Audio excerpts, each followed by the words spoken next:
नमस्कार साथीहरू, सताको जस्तै आज पनि हामी फरक विषय लिएर उपस्थित भइसकेका छौँ। आज हामीले कक्षा 11 को इकोनोमिक्स सब्जेक्टको अर्थशास्त्रमा परिमाणात्मक विश्लेषण तथा क्वान्टिटेटिभ एनालाइसिस इन इकोनोमिक्सलाई लिएर आएका छौँ। यो युनिटको हामीले सम्पूर्ण भिडियो सोल्युसन देखाउनेछौँ। कृपया भिडियो अन्तसम्म हेर्नुहोला। यो युनिट बाट हजुरको इक्जाममा 10 मार्क्स खाले क्वेसन आउने युनिट हो। धेरै इम्पोर्टेन्ट छ, भेरी इम्पोर्टेन्ट क्वेसन हेरेर आएका छौँ। त्यसैले ल अब सुरु गरौँ। सर्वप्रथम हामीले अर्थशास्त्रमा परिमाणात्मक विश्लेषण भनेको छ। हजुरको लङ क्वेसन दिँदा यसमा के छ भन्दा यो पाठभित्र भएको कुरा भन्छु। अर्थशास्त्रमा परिमाणात्मक विश्लेषण भनेको के हो, अर्थशास्त्रमा परिमाणात्मक विश्लेषणको अर्थ र परिभाषा, अनि त्यसपछि अर्थशास्त्रमा परिमाणात्मक विश्लेषणको आवश्यकता, त्यसैगरी अर्थशास्त्रमा गणितको प्रयोग र अर्थशास्त्रमा तथ्याङ्कशास्त्रको प्रयोग छ। Quantitative analysis in economic meaning definition of quantitative analysis, त्यसैगरी needs of quantitative analysis in economics, त्यसैगरी म्याथको युज र चाहिँ त्यसैगरी हाम्रो तथ्याङ्कशास्त्रको प्रयोग छ है त। अब हामी सर्वप्रथमबाट सरर जाउँ। एकचोटि हामीले यो अध्ययन गर्दा कस्तो छ एकचोटि बुझौँ। हाम्रो अर्थशास्त्रमा परिमाणात्मक विश्लेषण भन्ने हामी युनिटभित्रको टाइटल छ भनेको अर्थशास्त्रमा परिमाणात्मक विश्लेषण अर्थ वा परिभाषा भनेको meaning definition of quantitative analysis भनेको के हो त। क्वान्टिटेटिभ एनालाइसिसको मिनिङ डिफिनेसन भनेको हाम्रो परिमाणात्मक विश्लेषणको अर्थ भनेको के हो, वास्तव भनेको परिमाणात्मक विश्लेषणको अर्थ वा परिभाषा भनेको के हो भन्दा कुनै पनि विषयवस्तुलाई गणितीय पक्ष र तथ्याङ्कीय पक्ष प्रयोग गरेर भनेको गणित, म्याथ र हाम्रो तथ्याङ्कशास्त्र प्रयोग गरेर है त, कुनै पनि विषयवस्तुहरूलाई हामीले के गरेर म्याथ र तथ्याङ्कशास्त्रको प्रयोग गरेर, स्ट्याटिस्टिकलको प्रयोग गरेर, म्याथ र तथ्याङ्कशास्त्रको प्रयोग गरेर त्यो विषयको अध्ययन गरिन्छ भने हाम्रो के हो, त्यसलाई नै हामीले परिमाणात्मक विश्लेषण भनिन्छ। अर्थशास्त्रको सिद्धान्तहरूको व्याख्या विश्लेषण गर्दा भनेको अर्थशास्त्रका सिद्धान्तहरूलाई, तिनीहरूको सिद्धान्तहरूको व्याख्या विश्लेषण गर्दा, अर्थशास्त्रका सिद्धान्तहरूको अध्ययन गर्दा गणित र तथ्याङ्कशास्त्रको प्रयोग गरिन्छ भनेको हाम्रो म्याथ र स्ट्याटिस्टिकल डाटाहरूको, तथ्याङ्कशास्त्रीय डाटाहरूको पक्षको प्रयोग गरिन्छ भने त्यसलाई नै हामीले के भन्छौँ, अर्थशास्त्रमा परिमाणात्मक विश्लेषण भनिन्छ है त। भनेको अर्थशास्त्रमा परिमाणात्मक विश्लेषण र अर्थशास्त्र परिमाणात्मक विश्लेषण भनेको के रहेछ भयो है त। भनेको यो फर्स्ट यसमा हेर्नुहोस्। त्यसैगरी हाम्रो अर्को टपिक छ भनेको हाम्रो needs of quantitative analysis in economics भनेको अर्थशास्त्रमा परिमाणात्मक विश्लेषणको आवश्यकता भनेको हामीलाई अर्थशास्त्रमा परिमाणात्मक विश्लेषण किन आवश्यक भयो त, किन चाहियो त हामीलाई अर्थशास्त्रमा परिमाणात्मक विश्लेषण भनेको, यो चाहिँ इम्पोर्टेन्ट छ। माथिको पनि इम्पोर्टेन्ट छ। अर्थशास्त्रमा परिमाणात्मक विश्लेषण भनेको के हो र अर्थशास्त्रमा परिमाणात्मक विश्लेषणको आवश्यकता किन भयो भनेको यो दुईटै इम्पोर्टेन्ट कुरा भनेको यो पाठ नै इम्पोर्टेन्ट महत्त्वपूर्ण छ। अब हामी यसलाई needs of quantitative analysis in economics भनेको हाम्रो अर्थशास्त्रमा क्वान्टिटेटिभ एनालाइसिस किन आवश्यक पर्यो त भनेको परिमाणात्मक विश्लेषणको आवश्यकता किन पर्यो त भन्दा अर्थशास्त्रलाई अध्ययन एवं विस्तृत रूपमा अनुसन्धान गर्न भनेको अर्थशास्त्रका विभिन्न आर्थिक कारोबारहरूको, आर्थिक विषयवस्तुहरूको हामीले गहन रूपमा अध्ययन अनुसन्धान गर्न तथा आर्थिक सिद्धान्तहरूको व्याख्या विश्लेषण गर्नको लागि गणितीय पक्ष र तथ्याङ्कशास्त्रीय पक्षहरूको आवश्यकता रहेको हुन्छ। आर्थिक विषयवस्तुहरूको व्याख्या विश्लेषण गर्नको लागि तथ्याङ्कशास्त्रको प्रयोग बिना आर्थिक विषयवस्तुहरूको अध्ययन गर्न कठिन छ। भनेको हाम्रो आर्थिक विषयवस्तुहरूको अध्ययन गर्नको लागि तथ्याङ्कशास्त्र र गणित भनेको म्याथ र चाहिँ हाम्रो स्ट्याटिस्टिकल भनेको एकदम इम्पोर्टेन्ट छ, एकदम चाहिन्छ कि हाम्रो तथ्याङ्कशास्त्र र म्याथ भनेको गणित भनेको एकदम चाहिन्छ। भनेको अर्थशास्त्रका आर्थिक कारोबारहरूलाई राम्रोसँग अध्ययन गर्न तथा आर्थिक सिद्धान्तहरूलाई परिमार्जन गर्न, त्यसै गरी अध्ययन गर्नको लागि के आवश्यक पर्छ भन्दा हामीलाई गणित र तथ्याङ्कशास्त्रको एकदम महत्त्वपूर्ण भूमिका रहेको हुन्छ। त्यस्तै गरी लागि तथ्याङ्कको प्रयोग बिना आर्थिक भनेको हाम्रो यो आर्थिक विषयवस्तुहरूको व्याख्या विश्लेषण गर्नको लागि तथ्याङ्कको प्रयोग बिना आर्थिक विषयवस्तुहरूको अध्ययन गर्न कठिन छ। भनेको हाम्रो तथ्याङ्क र गणित बिना आर्थिक विषयवस्तुहरूको अध्ययन गर्न कठिन छ। त्यस कारणले गर्दा अर्थशास्त्रमा परिमाणात्मक विश्लेषण आवश्यकता परेको अथवा रहेको हुन्छ। अर्थशास्त्रमा परिमाणात्मक विश्लेषण गर्दा निम्न दुई पक्षहरूको प्रयोग गर्न जरुरी ठानिएको छ भनेको हालसम्म अर्थशास्त्रमा परिमाणात्मक विश्लेषणमा गणितीय पक्ष र हाम्रो केलाई लिएको छ भने अर्को भनेको हाम्रो तथ्याङ्कीय पक्षलाई लिएको छ है त। हाम्रो म्याथमेटिकल एस्पेक्ट भनेको हाम्रो गणितीय पक्षलाई हेरौँ। गणितीय पक्ष यानि कि म्याथमेटिकल एस्पेक्टमा के भनेको छ त भनेको अर्थशास्त्रको अध्ययन एवं अनुसन्धान गर्नको लागि गणितीय पक्ष महत्त्वपूर्ण भूमिका रहेको हुन्छ भनेको अर्थशास्त्रको अध्ययन एवं अनुसन्धान गर्न अर्थशास्त्रका सिद्धान्तहरू परिमार्जन गर्न अर्थशास्त्रलाई विस्तृत रूपमा अध्ययन गर्नको लागि हामीलाई गणितको आवश्यकता पर्दछ। किन पर्दछ म एउटा इक्जाम्पल दिन चाहे। किन पर्दछ भनेको मानौँ कि डिमान्ड र प्राइस यानि कि सप्लाई र प्राइस बिच भनेको पूर्ति र मूल्य बिच त्यस्तै गरी माग र मूल्य बिच रहेको सम्बन्धलाई अध्ययन गर्न हामीले के बनाएका छौँ भन्दा माग फलन फङ्सन अफ माग त्यो डिमान्ड छ है त भनेको डिमान्डको फङ्सन छ यानि कि फलन छ है त। त्यस्तै गरी हामीले फलनमा डिएक्स समथिङ हामीले के राखेका छौँ फर्मुला बनाएका छौँ। त्यो भनेको हामीले के गर्नु भन्दा त्यसलाई गहन रूपमा राम्रोसँग अध्ययन गर्नको लागि हामीले के पर्छ भन्दा म्याथमेटिकल एस्पेक्ट गर्नुपर्छ भनेको गणितीय पक्षको आवश्यकता हुन्छ। अब यहाँ म लेखेको छु यसलाई अध्ययन गरौँ। अर्थशास्त्रको अध्ययन एवं अनुसन्धान गर्नको लागि गणितीय पक्ष महत्त्वपूर्ण भूमिका रहेको हुन्छ। अर्थशास्त्रमा वक्र रेखाहरूद्वारा भनेको अर्थशास्त्रमा हामीले के गरिन्छ भन्दा कर्भहरूद्वारा हाम्रो त्यो सप्लाई र त्यस्तै गरी हाम्रो प्राइस त्यस्तै गरी हाम्रो डिमान्ड र प्राइसहरू मुभमेन्टहरू हाम्रो सिफ्ट भनेको त्यो के गरिन्थ्यो भन्दा कर्भहरूद्वारा निर्माण गरिन्थ्यो यानि कि सेड्युल र कर्भमा मात्र सीमित हुन्थ्यो भने हाम्रो कर्भ र सेड्युलबाट चाहिँ हाम्रो समाधान गर्न नसकिने आर्थिक सहरहरू यानि कि आर्थिक समस्याहरूलाई समाधान गर्नको लागि म्याथमेटिकल विषयवस्तुहरूको प्रयोग गरिएको छ यानि कि गणितको प्रयोग गरिएको छ। अध्ययन गर्न नसकिने विभिन्न आर्थिक सहरहरूको अध्ययन एवं अनुसन्धान गर्नको लागि गणितको प्रयोग गरिन्छ।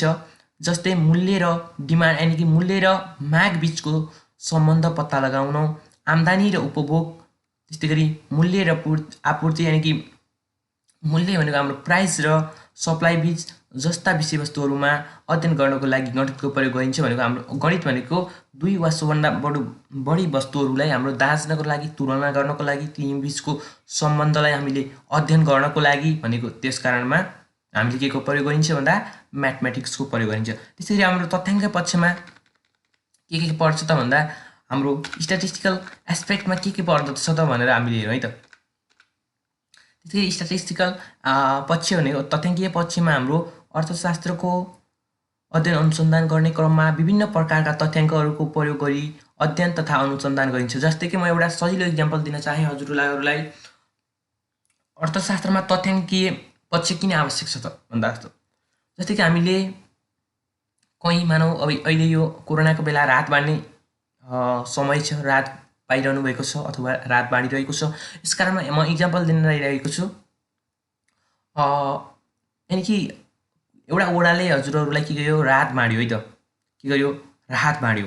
राहत बाँड्दा त्यहाँ के गर्नु पर्यो भन्दा त्यहाँ कतिजना व्यक्ति हुनुहुन्थ्यो राहत लिने, कतिजना व्यक्तिहरूले त्यहाँ राहत लिनुपर्ने थियो, कतिजनालाई कुन रेसियोको द्वारा यानि कि कुन भागमा राहत वितरण गरिन्थ्यो भन्ने तथ्याङ्कीय पक्ष हो कि। तथ्याङ्क भनेको कुनै पनि वस्तुहरूको बिचको के गर्नु डाटा कलेक्सन गर्नु हो कि तथ्याङ्क भनेको।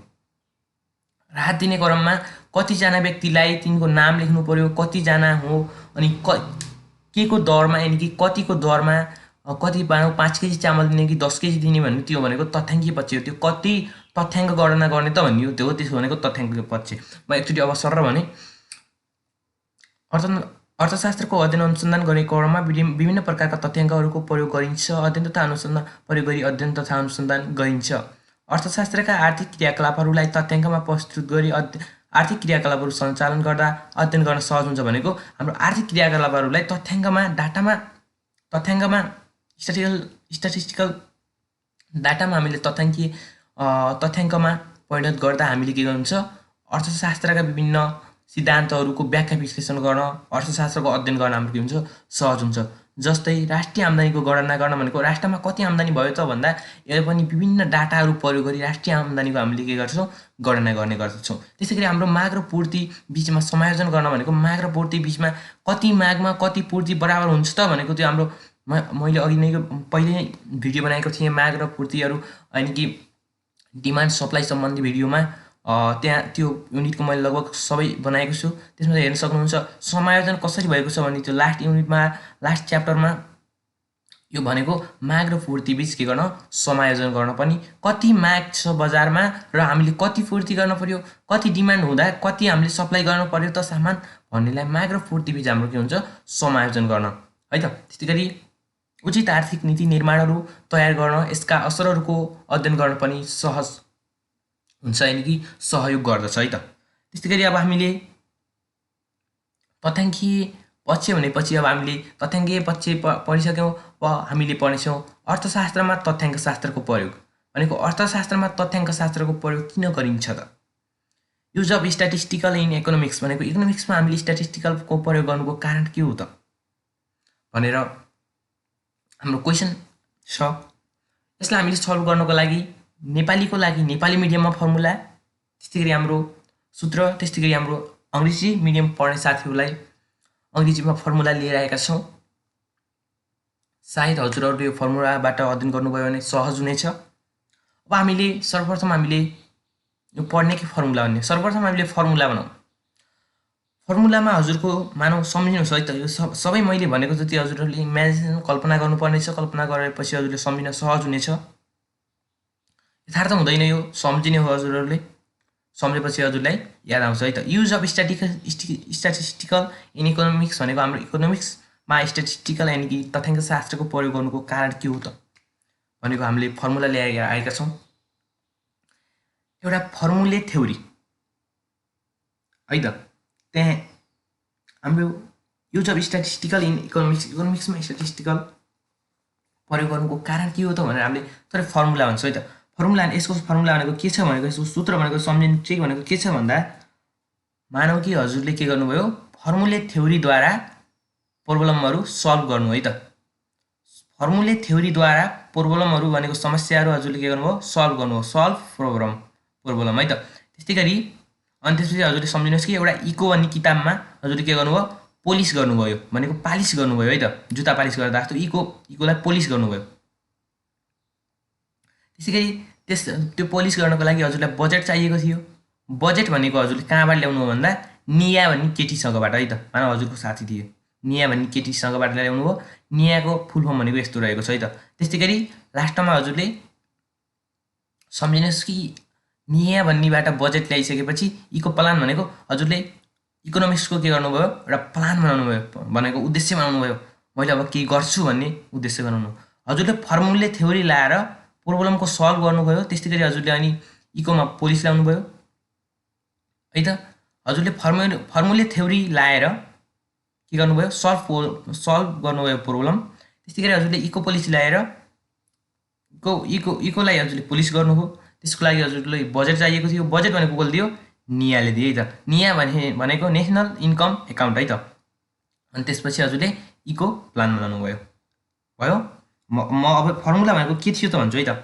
सर्वप्रथम मैले फर्मुला राखेको छु। फर्मुले भनेको टु फर्मुलेट इकोनोमिक्स थ्योरिज है त। फर्मुला थ्योरी भनेको टु फर्मुलेट इकोनोमिक्स थ्योरिज। त्यस्तै गरी सेकेन्डमा भनेको छु मैले सल्भ प्रोब्लम राखेको छु भनेको टु सल्भ इकोनोमिक्स प्रोब्लम है त। सल्भ प्रोब्लम भनेको to solve economics problem.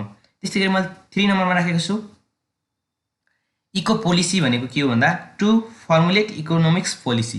Eco policy भनेको टु फर्मुलेट इकोनोमिक्स पोलिसी है त। त्यस्तै गरी मैले 4 नम्बरमा राखेको छु त्यसका लागि बजेट चाहियो भनेको छु। बजेट भनेको to formulate budget, to formulate budget, budget भनेको टु फर्मुलेट बजेट। त्यस्तै गरी यो कसले दियो बजेट बनाउनको लागि हजुरले नियाले बजेट दिएको थियो नि हजुरलाई। निया भनेको के हो भन्दा to prepare national income account भनेको to prepare national income account है त। त्यस्तै गरी इको प्लान भनेको टु फर्मुलेट इकोनोमिक्स प्लानिङ है त, टु फर्मुलेट इकोनोमिक्स प्लानिङ। यसबाट हजुरले अध्ययन गर्न सहजैसँग हेर्न सक्नुहुनेछ। सूत्र चाहिँ हजुरले फेरि दोहोऱ्याएर हेर्नु है त। यो मैले पहिला सूत्र सम्झिनुस्, त्यसपछि हजुरले पोइन्ट वाइज। अब मैले साथीहरूलाई अङ्ग्रेजीको फर्मुला भनिसकेँ। अब म नेपालीतर्फ लाग्छु। नेपालीको साथीहरूलाई नेपालीमा फर्मुला यानि कि नेपालीमा सूत्र अर्थशास्त्रमा तथ्याङ्क शास्त्रको प्रयोग। अर्थशास्त्रमा तथ्याङ्क शास्त्रको प्रयोगलाई नेपालीमा फर्मुला बनाएको छु मैले। अत आयो शशी रानी बनी, है त। अत आयो शशी रानी बनी भनेको यसको अर्थ भनेको के छ भन्दा अत आयो शशी रानी बनी भनेको सर्वप्रथम छ अत आयो शशी भनेको अत भनेको अर्थशास्त्रमा तथ्याङ्क शास्त्रको प्रयोग हो, है त। अत भनेको अर्थशास्त्रमा तथ्याङ्क शास्त्रको प्रयोग। आयो भनेको के हो भन्दा साथीहरू आर्थिक योजना निर्माण गर्न, है त। आयो भनेको छ नि यो आर्थिक योजनाहरू निर्माण गर्न। त्यस्तै गरी स भनेको छ आर्थिक समस्याहरूको समाधान गर्न। त्यस्तै गरी सी छ, सीबाट आर्थिक सिद्धान्तहरू प्रतिपादन गर्न। त्यस्तै गरी रा छ राष्ट्रिय आम्दानी वितरण तयार गर्न। त्यस्तै गरी नि छ, निबाट आर्थिक नीति निर्माण गर्न भनेको नीति निर्माण गर्न, कस्ता आर्थिक नीति निर्माण गर्न। त्यस्तै गरी ब छ बजेट निर्माण गर्न। यसरी हजुरको कति भयो भन्दा अर्थशास्त्रमा तथ्याङ्क शास्त्रको प्रयोगको म नेपाली र अङ्ग्रेजी मिडियममा फर्मुला भनिसकेँ। नेपालीमा भने मैले अत आयो शशी रानी बनी, आबाट आर्थिक नीति निर्माण आयो। अत आयो भनेको आयोबाट आर्थिक योजनाहरू निर्माण गर्न। त्यस्तै गरी आर्थिक योजनाहरूको निर्माण गर्न भइसके पश्चात आर्थिक समस्याहरूको समाधान गर्न सबाट। त्यस्तै गरी सीबाट आर्थिक सिद्धान्तहरू प्रतिपादन गर्न त्यस्तै गरी आबाट राष्ट्रिय आम्दानीको वितरण तयार गर्न। त्यस्तै गरी निबाट आर्थिक नीतिहरू निर्माण गर्न। त्यस्तै गरी बनीबाट बजेट निर्माण गर्न, है त। नेपाली र अङ्ग्रेजीको फर्मुला के भनेको अर्थशास्त्रमा तथ्याङ्क शास्त्रको प्रयोग यानि कि use of statistical in economics. अब मैले अर्थशास्त्रमा गणितको प्रयोग यानि कि युज अफ म्याथमेटिक्स इन इकोनोमिक्सको पनि फर्मुला छ।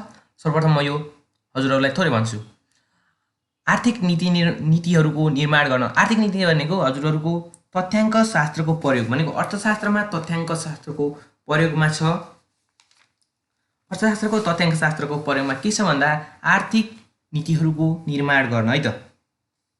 आर्थिक नीतिहरूको निर्माण गर्नु भनेको अर्थ के हो भन्दा तथ्याङ्क शास्त्रले अर्थशास्त्रका विभिन्न आर्थिक समस्याहरूको समाधानका लागि आवश्यक पर्ने आर्थिक नीति निर्माण गर्न सहयोग गर्दछ। त्यसै गरी यसको मेन भनेको के छ भन्दा वित्तीय नीति, औद्योगिक नीति, निर्यात नीति, आयात नीति, ब्याज नीति, विनिमय दर नीति आदिहरूलाई यसले समेटेको छ। भनेको आर्थिक नीतिले केलाई समेटेको छ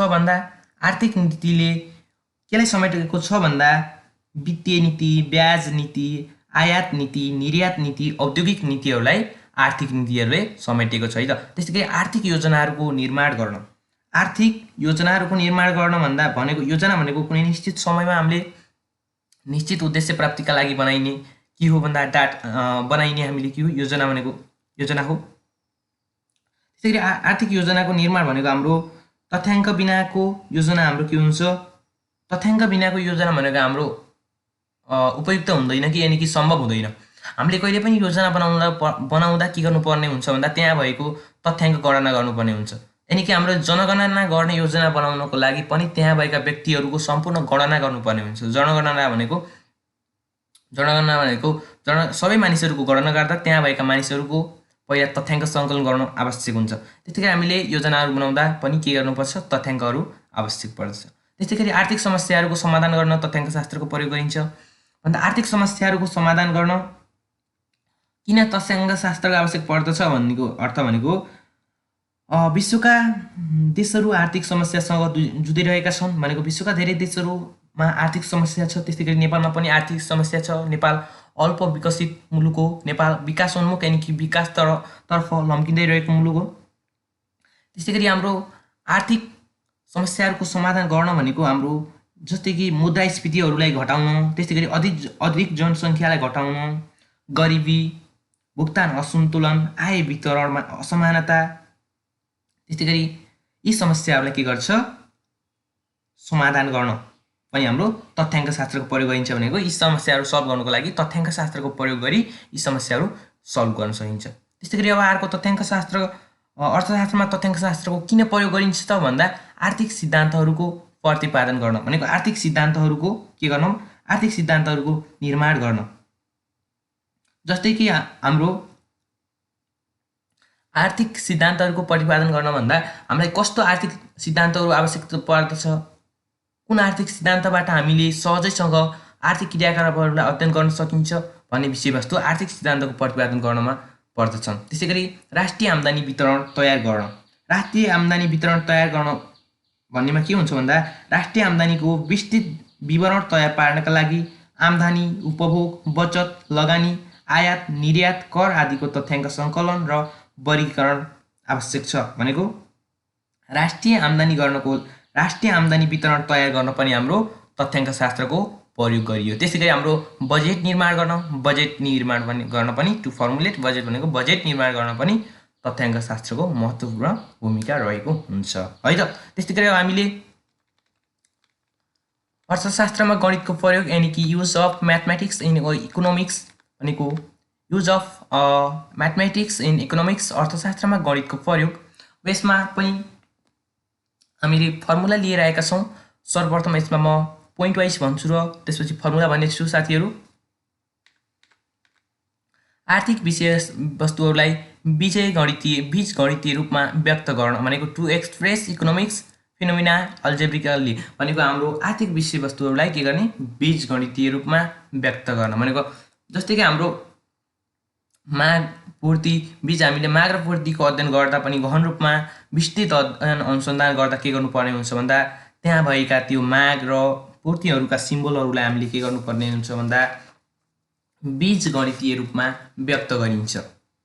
कोही ठाउँमा हामीले मागहरूका समीकरणहरूलाई हाम्रो हिसाबका समीकरणहरूलाई शब्दमा नलेखिकन के गरिन्छ गणितीय माध्यममा लेखिन्छ। त्यस्तै गरी मेट्रिक्सका हिसाबहरू गर्न, त्यस्तै गरी बीजगणितीय हिसाबहरू गर्न, विभिन्न फलन सम्बन्धी हिसाबहरू गर्न के गरिन्छ आर्थिक विषयवस्तुहरूलाई बीजगणितीय रूपमा के गरिएको हुन्छ तुलना गरिएको हुन्छ। त्यसै गरी हाम्रो सिधा रेखाको झुकाव पत्ता लगाउन भनेको सिधा रेखाको झुकाव पत्ता लगाउनको लागि पनि हामीले के गरिन्छ भन्दा अर्थशास्त्रमा गणितको प्रयोग गर्नुको कारण पनि एक कारण सिधा रेखाको झुकाव पत्ता लगाउन पनि हो। जस्तै कि हाम्रो लेखाचित्र र समीकरणहरू बीचको सम्बन्ध देखाउन निर्देशाङ्क ज्यामिति कोअर्डिनेट जियोमेट्रीको प्रयोग गरिन्छ। भनेको लेखाचित्र र समीकरणहरू बीचको सम्बन्ध देखाउन के गरिन्छ कोअर्डिनेट ज्यामिट्रीको निर्देशाङ्क ज्यामिति जियोमेट्रीको प्रयोग गरिन्छ। साथै सिधा रेखा माग रेखा र पूर्ति रेखाको झुकाव भनेको माग र पूर्ति बीचको के झुकाव पत्ता लगाउन पनि निर्देशाङ्क ज्यामितिको प्रयोग गरिन्छ। भनेको माग भनेको डिमान्ड र सप्लाई बीचको टेन्डेन्सी यानि कि झुकाव पत्ता लगाउन पनि हामीले के गरिन्छ भन्दा सिधा निर्देशाङ्क ज्यामितिको प्रयोग गरिन्छ है त।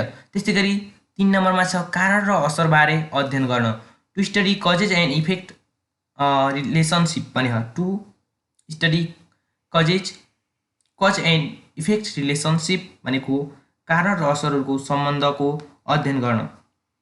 यसमा के हुन्छ भन्दा अर्थशास्त्र एउटा यथार्थ विज्ञान हो। अर्थशास्त्र भनेको वास्तवमा यथार्थ विज्ञान हो। हामीले अर्थशास्त्रका विभिन्न चरहरूको कारण र भनेको कज र इफेक्ट असर बीचको सम्बन्ध देखाउन सक्दछौँ। उदाहरण लिँदा यानि कि एउटा स्याउको माग त्यसको मूल्यमा भर पर्दछ। भनेको कारण र असर कारण के हो र असर के हो। कारण भनेको मानव एउटा स्याउ हो, स्याउको माग मूल्यमा भर पर्छ।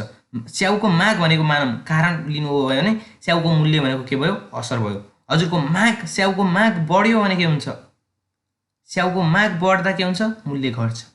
मूल्य बढ्यो भने के हुन्छ स्याउको माग घट्छ। त्यस्तै गरी हाम्रो कारण र असरबारे सम्बन्ध भनेको to study cause and effect relationship भनेको कज र इफेक्ट बीचको रिलेसनसिपको लागि पनि के गरिन्छ अर्थशास्त्रमा गणितको प्रयोग गरिएको हुन्छ है त। त्यस्तै गरी 4 नम्बरमा छ 3 वा सोभन्दा बढी आर्थिक चरहरूको अध्ययन गर्न भनेको 3 वा सोभन्दा बढी आर्थिक चरहरूको अध्ययन गर्न। हामीले चाहिँ अरू बेला कर्वहरू बनाएर आर्थिक समस्याहरूको अध्ययन गरेका हुन्थ्यौँ। 3 वा सोभन्दा बढी चरहरूको अध्ययन गर्न भनेको हामीले माग पूर्तिलाई एकै ठाउँमा एउटै तालिकामा यानि कि एउटै कर्ममा समेट्न सक्थ्यौँ भने 3 वा सोभन्दा बढी चरहरू भनेको मानव माग पूर्ति र अन्य विभिन्न चरहरू 3 हामीले एउटा लेखाचित्रमा यानि कि एउटा हाम्रो कर्ममा वक्ररेखामा 2 वटा विषयवस्तुलाई समेट्न सक्छौँ भने 3 वटालाई सक्दैनौँ। त्यसैगरी 3 वा सोभन्दा बढी चरहरूको अध्ययन गर्नको लागि के आवश्यक पर्दछ भनेको हाम्रो अर्थशास्त्रमा गणितको प्रयोग गरिन्छ र 3 वा सोभन्दा बढी चरहरूको अध्ययन सहजैसँग गरिन्छ। त्यस्तैगरी वाक्यलाई सङ्केतमा व्यक्त गर्न भनेको to convert sentence into symbols भनेको वाक्यलाई सङ्केतमा परिवर्तन गर्न। हामीले के हुन्छ भन्दा कहिलेकाहीँ आर्थिक पद यानि कि इकोनोमिक टर्मको सट्टा गणितीय सङ्केत र वाक्यको सट्टा समीकरणको प्रयोग गरिन्छ भनेको हाम्रो कहिलेकाहीँ इकोनोमिक्स पद भनेको कहिलेकाहीँ के हुन्छ भन्दा आर्थिक पदहरू भनेको आर्थिक नामहरूको सट्टा हामीले के गरिन्छ गणितीय सङ्केतहरूको प्रयोग गरिन्छ है त। जस्तै कि लेखाचित्र र व्याख्यात्मक विधिबाट निकालेको निष्कर्षभन्दा गणितीय विधिबाट निकालेको निष्कर्ष बढी भर पर्दो हुन्छ भनेको हामीले लेखाचित्र बनाएर त्यसैगरी व्याख्या गरेर निकालेको हामीले एन्सर भन्दा म्याथबाट गरेको यानि कि गणितबाट गरेको हिसाब के हुन्छ बढी भर पर्दो हुन्छ है त।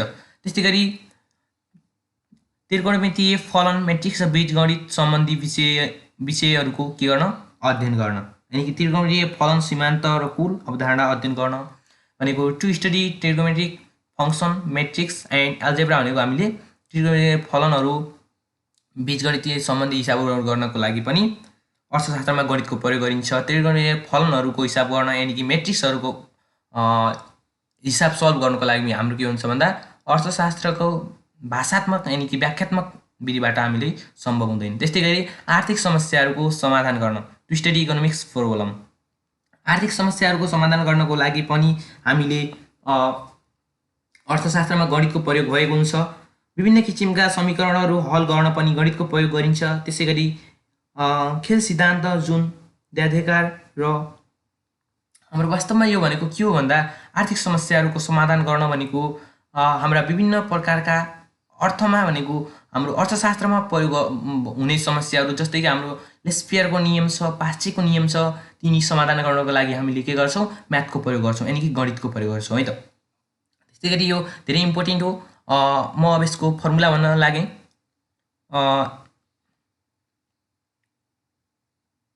यसको फर्मुला रहेको छ साथीहरू अर्थशास्त्रमा गणितको प्रयोग use of mathematics and economics भनेको नेपालीमा भन्छु म पहिला अगा आसिका अबाती त्रिकोण भनेको अगा आसिका अबाती त्रिकोण भनेको फर्मुला नेपाली मिडियमको लागि अगा आसिका अबाती त्रिकोण फर्मुला सारिहाल्नुहोस्। म भन्छु अब सुरुको अ छ अबाट के हो भन्दा आर्थिक समस्याहरूको अध्ययन गर्न त्यस्तैगरी अर्थशास्त्रमा अगाबाट अर्थशास्त्रमा गणितको प्रयोग भयो।